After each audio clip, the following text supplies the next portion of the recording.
Кече каттуу жааган жаандан улам Ахматжан Мырзахметовдун 4 бөлмөлүү үйүнө, ашканасына селдин суусу кирип жараксыз абалга келген. Сел үйдүн дубалын бузган, үйдө керектүү буюмдар да жарактан чыккан.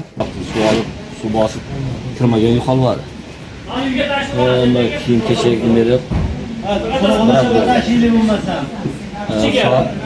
saat 4-5'lerde kelgan sel bizni uyimizga ham kirib buzib ketdi mana yerda. Hech agaratlarga ham qoldi vali.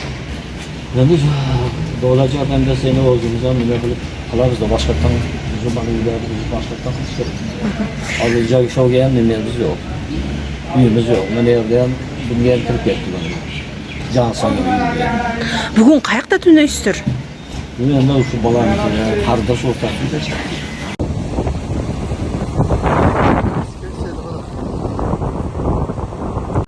Айттырбай келген жаратылыш кырсыгы Жеңиш айылында катар орун алган ашканаларга да зыянын тийгизген.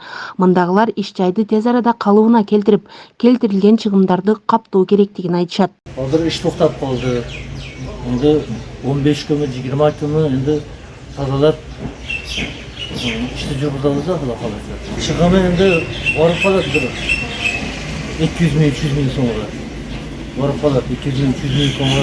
Мына орталыктарына Сел 47 турак үйгө, 113 жер тилкесине, 5 социалдык объектке, 1 футбол аянтчасын каптаган. Ал эми 17 ички чарбалык жол, 1 көпүрө, 12 чарбалык курулуш, 2 суу кампа, 1 трансформатор зыян тарткан. Bizim жетекчилик, облус жетекчиликке, район жетекчиликке, бүт мекеме жетекчилигине башып кылган себеп бардыгы күнү ушул жерде жардам беришти. Бардыгы элечи. Келем кырсык айттырбай келет экен. Бардыгы жардам берип атат.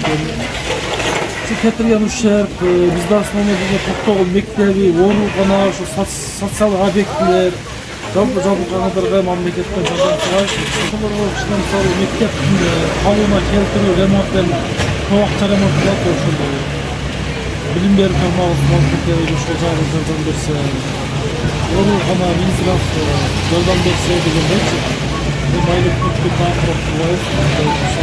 Кадамжай районунун Жеңиш айылында 1000ге жакын тургун коопсуз аймакка көчүрүлдү. Каттуу селден улам 6 жаштагы бала каза болду. Сел 8 бодо мал менен 42 баш майда жандыкты агызып кеткен. Ажамал Мурзадолат кызы, Салам Медиа, Баткен.